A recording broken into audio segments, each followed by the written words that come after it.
At what point did you realize that you are enough? Ooh, still trying to realize it. Oh goodness. I mean, that's real talk. But let me tell you what kind of sparked that. As you probably know, I wrote a children's book called "You Are Enough," and what sparked that? I was still teaching at the time. Yeah, I was still teaching, and I wanted to kind of get into administration. I have a degree in educational leadership too. And I wanted to get into school administration. And I started having these interviews and things all the time. And I was getting a lot of rejections. and and I was a Richmond County Teacher of the Year, like 2015, I believe. And so in my mind, I'm thinking that, hey, I was a teacher year for the whole county. If anybody can get a leadership job, it should be me. That's what I'm thinking, right?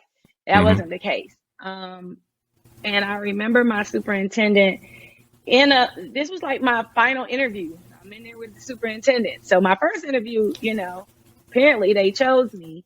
Then get in there with her. She's like, I see all this music, music, music. Like you don't have a content area. And I'm like, no, because I went to school for music. And then she was saying that she didn't want to make a mistake. That's what her words. She did not want to make a mistake by hiring me for a leadership position, and I wasn't prepared for it. And I started questioning myself, like, why would she think that I'm not prepared just because I have a music degree? What makes me less qualified than somebody that has a math degree?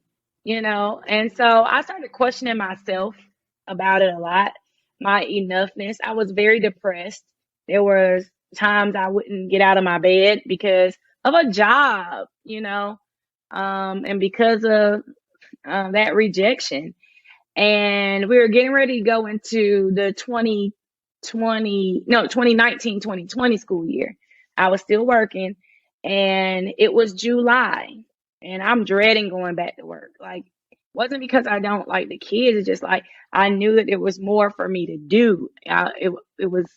It was me, you know. And yes, I had to be in some deep prayer. Said I cannot start that school year off like that.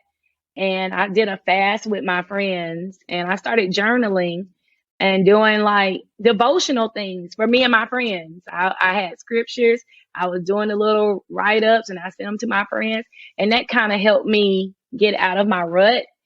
And I started writing these quotes on my wall to kind of, not my wall, on my mirror, sorry, to give me encouragement. And "You Are Enough" was one that I wrote down because I just questioned that, what I do and what I've done so far just isn't enough for me to get to where I'm trying to be.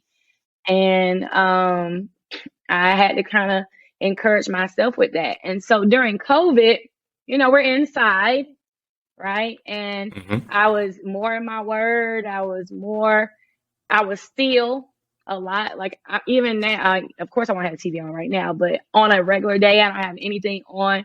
I'm just still, I'm quiet because I know God speaks a lot in our stillness.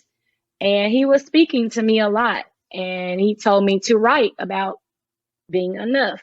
And I started getting it set up for adults, doing like my outline. And it was one morning I'm laying in bed and He said, write it for children, which I never thought about that. And so I laid there, and that's where the birthing of "You Are Enough" came from there. So yeah. And I know it's just the beginning. There's gonna be others to Hmm. follow. But that was just my first one. Because I do believe if people start telling their kids that they're enough when they're young, when they become adults like me, they'll believe it, before becoming an adult. Like it's already embedded in you if you hear it all the time that you are enough and you tell yourself every day, I am enough.